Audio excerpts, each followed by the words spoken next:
पुण्यात्माओं भक्तिहीन प्राणी पे उसके संस्कार के जो पाप कर्म होंगे उनके दुख आवेंगे। और पाप कर्म युक्त प्राणी सत्संग के चर्चा सुनाने से भी नहीं सुनता। जिसके पाप अधिक होते हैं वो परमात्मा के वचनों को सुनना पसंद भी नहीं करता। माता पिता ने उपदेश ले रखा है और वो समझाते हैं कि बेटा जा नाम ले, तू भक्ति कर, हमारे साथ चल सत्संग में, और वो नहीं आता है तो इससे सिद्ध है कि उसके ऊपर उसके पाप कर्मों का जबरदस्त प्रभाव है, इसलिए उसकी रुचि नहीं बन रही। और बच्चे पर आपत्ति आवेंगी क्योंकि उसके भाग में पाप कर्म लिखे हुए हैं।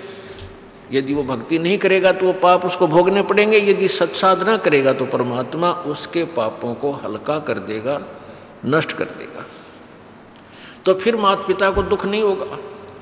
अब उस भक्तिहीन बच्चे पर उसके कर्म की मार आवेगी और भक्ति पर लगे हुए माता पिता भी उसके दुख में स्वाभाविक चिंतित होंगे, उनकी भक्ति में भी बाधा करेगा। और वो बेटी जो परमात्मा की भक्ति कर रही है उसके भी प्रारब्ध में आने वाले समय में कोई ऐसा कर्म दुख आएगा तो परमात्मा नहीं आने देगा, क्योंकि ये पाप नाशक भगवान है कबीर परमात्मा। कबीर अंगारी असी, कबीर बम्भारी असी। कबीर अंगारी माने पापों का नाश करने वाला, पापों का शत्रु, पाप विनाशक। और बम्भारी माने बंधनों से छुटराने वाला, बंदी छोड़ है। तो वो उस बेटी के उस प्रारब्ध के उस कठिन कर्म को, उस पाप कर्म को नष्ट कर देगा, इसलिए वह बेटी सुखी रहेगी। और बेटी सुखी रहेगी तो माता पिता भी सुखी रहेंगे, उनकी आत्मा भी परमात्मा में दृढ़ रहेगी।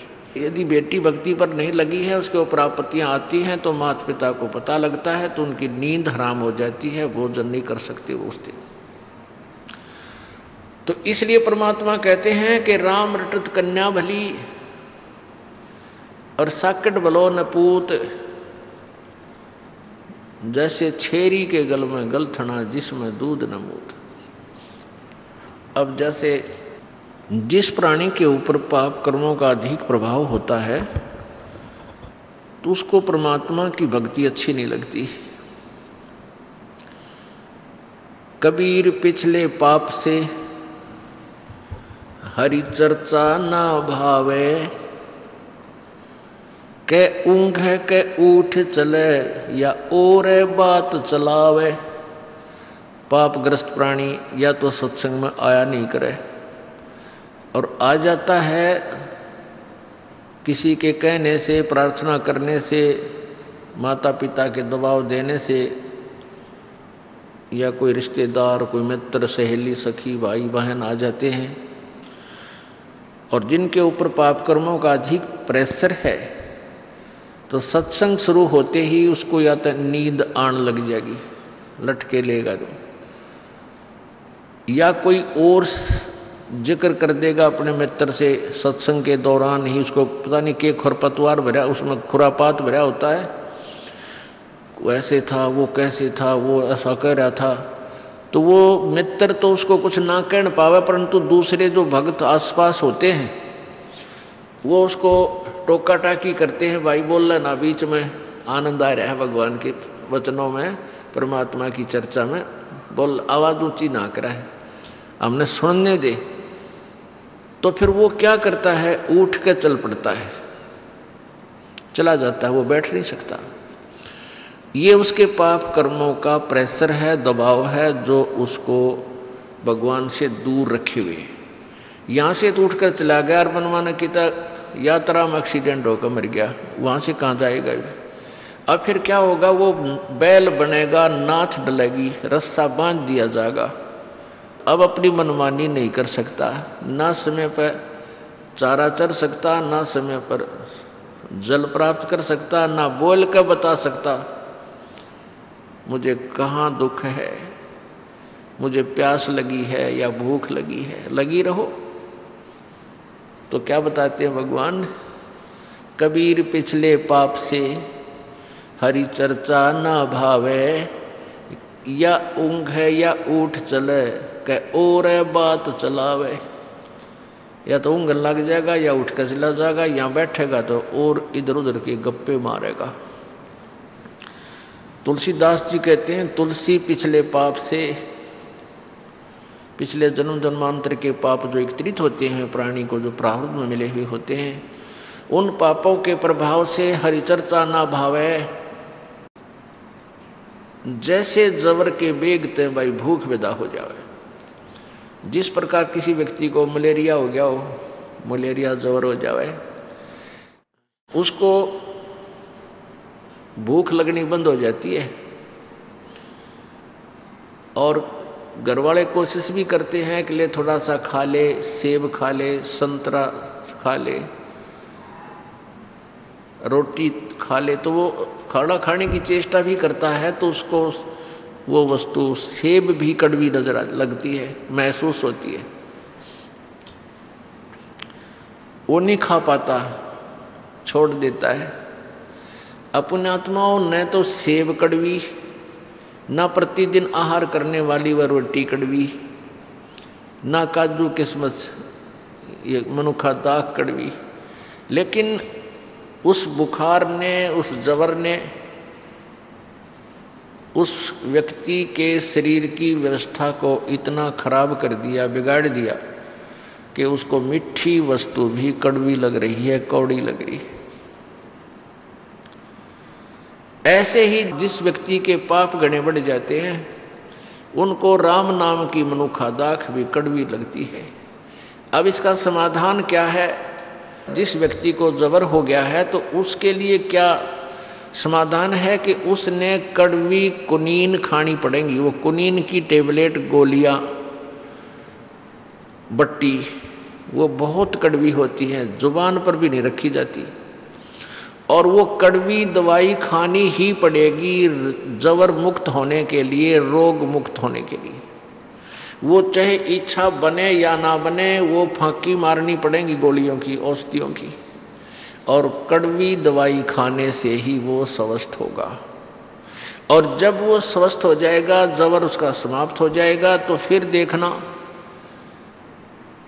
वही रोटियां इतनी स्वादिष्ट लगने लग जाएंगी, समय पर भूख लगेगी, चाहे सब्जी भी ना हो।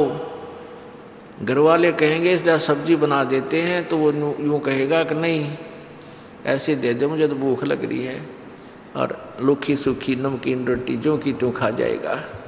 और पहले वही रोटियां उसको कड़वी लगे थी, खाई नहीं जा रही थी। तो पुण्यात्माओं, प्रथम बार जो प्राणी सत्संग में आवेगा, किसी के कहने सुनने थे, तो उसको ये परमात्मा की मनुखा दाख, परमात्मा के वचन अच्छे नहीं लगे। कारण क्या है कि प्रथम तो उसने पिछला जो वो अज्ञान सुन रखा होता है, उस अज्ञान के कारण ये वचन वैसे ही अच्छे नहीं लगते, क्योंकि ये तत्वज्ञान है, वो लोकवेद था। तो उस लोकवेद पर हम आधारित हो रहे थे। लोकवेद होता सुना सुनाया ज्ञान, अक्षेत्रीय ज्ञान, वो हमने पहले सुन रखा था, तो वो आगे अड़ जाता है। उसका भी समाधान यही है कि जैसे किसी पात्र में खारा पानी डाल रखा हो, या तो उसने सारे नबार गिर दे, फिर ताज़ा बढ़िया ठोक भराए।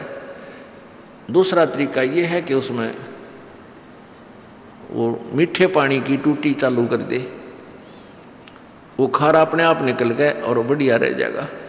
तो ये सत्संग सुनने से आपके अंदर जो पहले वाला ज्ञान, वो खारा पानी भर रखा था जल, वो अपने आप निकल जाएगा, समाप्त हो जाएगा, और परमात्मा का जो तत्वज्ञान आपके हृदय में समा जाएगा, शेष रह जाएगा।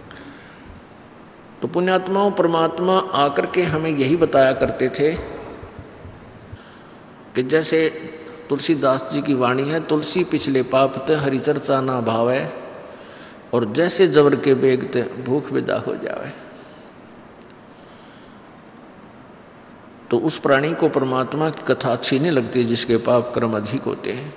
तो उसके लिए यही समाधान है कि सत्संग में आवे, और चाहे ना भी रुचि हो तो भी सत्संग सुनता ही रहे। तो ये कानों के माध्यम से, ये कानों के माध्यम से ये परमात्मा की टेबलेट, ये दवाई ये औषधि अंदर जाएगी और अंदर के उस पाप रूपी जबर को नष्ट करेगी। और फिर देखना आपकी क्या दशा हो जाएगी। आप सत्संग जब प्रारंभ होगा, सत्संग का के दिन निकटावेंगे, आप घर पर होगे तो ताला बेली लाग जाएगी, हे भगवान कोई बाधा ना आ जा। और आप 100 किलोमीटर 200 किलोमीटर आकर के सत्संग सुनोगे। और पहले यही वचन आपको सुनने को रुचि नहीं बनती थी, आप सुनकर भी सुनने की इच्छा नहीं होती थी। और आसपास भी कहीं सत्संग, जैसे यहाँ बरवाला के अंदर सत्संग हो रहा है और यहाँ के लोग नहीं आ पा रहे क्योंकि उनके जबर हो रहा है, उनको ये ज्ञान मिला नहीं। और आप जी कहाँ से आ जाते हो, 100 किलोमीटर से, 200 500 1000 किलोमीटर से, और परमात्मा की चर्चा सुनते हो, क्योंकि आपके पाप कर्मों का वो बुखार, वो जबर, वो कम हो गया, वो नरमा गया, बहुत कम हो गया, समाप्त हो गया। अब आपको कितनी रुचि बन गई।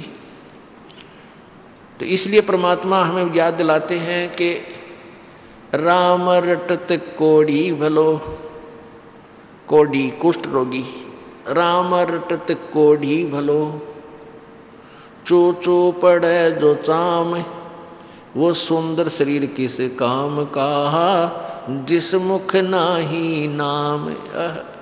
कहते हैं वो सुंदर शरीर किस काम का जिसमें परमात्मा की चर्चा नहीं है।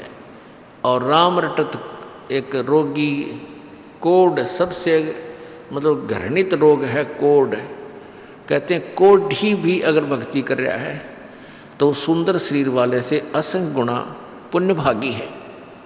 क्योंकि जो आज स्वस्थ है, आज खूब पैसे हैं, बढ़िया व्यवस्था है, अच्छी कोई पोस्ट प्राप्त है या धन संपत्ति, संतान बहुत अच्छी है, तो वो पिछले पुण्य है उस प्राणी के। और एक दिन क्या होगा कि वो पुण्य नष्ट हो जाएंगे। जैसे पहले आपने अपने मोबाइल फ़ोन की या वैसे इन्वर्टर की बैटरी आपकी चार्ज है, तो वो बैटरी चार्ज है, फिर चार्जर उस पर लगा नहीं रखा, तो जब तक वो बैटरी चार्ज है उससे पंखे भी चलेंगे, बल्ब भी जग रहे होंगे, ट्यूब भी जग रही होंगी, और आपका काम खूब चल रहा है और आपको कोई परवाह नहीं, आप निश्चिंत हैं। और जिसमें वो बैटरी जो पहले की चार्ज थी वो डिस्चार्ज होएगी, एक ही दम, एक ही समय में सभी सुविधाएं बंद हो जाएंगी। तो ऐसे ही पुण्यात्माओं, जो पुण्यात्मा पिछले पुण्यकर्मी प्राणी हैं, उनको आज संतान भी अच्छी है, उनकी अच्छी व्यवस्था भी होगी है, विवाह शादी भी अच्छी जगह होगी है, और साथ में उनकी नौकरियां, बिजनेस भी ठीक हो गए हैं, तो वो पुण्यकर्मी प्राणी हैं। लेकिन यदि वो साधना नहीं कर रहे हैं तो अपने पुण्यों को वो नष्ट कर रहे हैं। वो तो होने ही है, वो नष्ट तो, वो तो प्रयोग होने ही है। और भविष्य में उन्होंने चार्जर नहीं ला रखा, भविष्य की साधना नहीं करे। यदि कोई भक्ति कर भी रहा है और शास्त्र विधि रहित कर रहा है तो भी यूजलेस है। और जो एक गरीब व्यक्ति है, राम रटत दारिद्र भलो, टूटी घर की छान, वो सुंदर महल किस काम के, जहाँ भक्ति नहीं भगवान। एक गरीब आदमी, बहुत ही निर्धन, जिसके पास एक घास फूस की झोपड़ी है ऊपर मकान के स्थान पर, और उसके निर्धनता है कि उसकी छान भी खंडमंड सी हो रही है, टूटी हुई जगह जगह से। कहते हैं यदि वो भक्ति कर रहा है तो उस सुंदर महल वाले व्यक्ति से, जो साधना भक्ति यथार्थ नहीं कर रहा, कहते हैं वो बहुत अच्छा है। क्योंकि जो सुंदर महल वाला है, अच्छा स्वस्थ शरीर है, सुंदर शरीर वाला है, भक्ति से यथार्थ नहीं कर रहा है, तो वो अपने पुण्यों को ही खा रहा है, बर्बाद कर रहा है, भविष्य की तैयारी नहीं कर रहा है, भविष्य के पुण्य साधना नहीं कर रहा है, तो वो तो लास्ट में बहुत दुख होगा, 84 लाख योनियों में पशु पक्षियों की योनियों में जाएगा। और जो आज गरीब व्यक्ति है उस इतना कि उसके मकान भी ढंग का को नहीं और कोर्ट भी लाग रहा हो किसी को, कहते हैं वो अपने भविष्य की भक्ति कर रहा है। और परमात्मा की भक्ति से रोग भी दूर होता है, दारिद्र भी यानी ये टोटा भी दूर होता है। तो एक दिन वो बात भक्ति कर रहा है जो गरीब और दुखी व्यक्ति, एक दिन वो तो सुखी होगा। और जो आज सुखी नजर आते हैं, जो भक्ति यथार्थ नहीं कर रहे हैं, वो महादुखी होंगे। पुण्यात्माओं, सत्संग में आने से हमें पता लगता है कि हम जो क्रिया कर रहे थे ये कैसी थी, ये कहाँ तक ठीक थी। क्योंकि हम जब तक सत्संग में नहीं आएंगे, परमात्मा के तत्व ज्ञान को नहीं सुनेंगे, तो हम अपने कर्मों को, चाहे कोई शराब पीवे है, चाहे कोई हुक्का पीवे है, तम्बाकू प्रयोग कर रहा है, और चाहे कोई डाके मार रहा है, कोई चोरी कर रहा है, कोई और बकवाद करता है, चाहे कोई कसाई का काम करता है, तो उस काम को बुरा नहीं मान रहा हो। यदि उसने बुरा मान रखा हो तो उसने करे को ना, उसी दिन त्याग देगा। तो उसने उस काम, जो कर्म को वो कर रहा है, उसने अच्छा मान के कर रहा है। लेकिन अच्छे और बुरे का तो परमात्मा के विधान की तुलना से पता चलेगा। परमात्मा के विधान का ज्ञान होगा सत्संग में आने से, और वो भी केवल सतलोक आश्रम बरवाला में आने से। अन्य सत्संगों में ये ज्ञान आपको नहीं मिल सकता। पुण्यात्माओं, समस्या यही आई हुई है कि जो भी पुण्यात्मा पहली बार इस ज्ञान विचार को सुनता है, वो ये सोचता है कि ये रामपाल अपने आप को महाविद्वान मान रहा है और अपने बराबर किसी ने नहीं समझता। ऐसी कोई बात नहीं है। लेकिन इतना ये दास दावे के साथ कह सकता है कि तत्व ज्ञान इस पृथ्वी पर, इस ब्रह्मांडों में नहीं है जो दास के पास है। और कुछ दिन में आप भी इतने सियाणे हो जाओगे, बुद्धिमान हो, इस ज्ञान से इतने परिपक्व हो जाओगे कि आप भी तुलना करने लग जाओगे। ये वचन जो आज आपको कड़वे लगे हैं, एक दिन आप आंखों में आंसू बहाकर कहोगे कि फिर संत ठीक कह रहा था।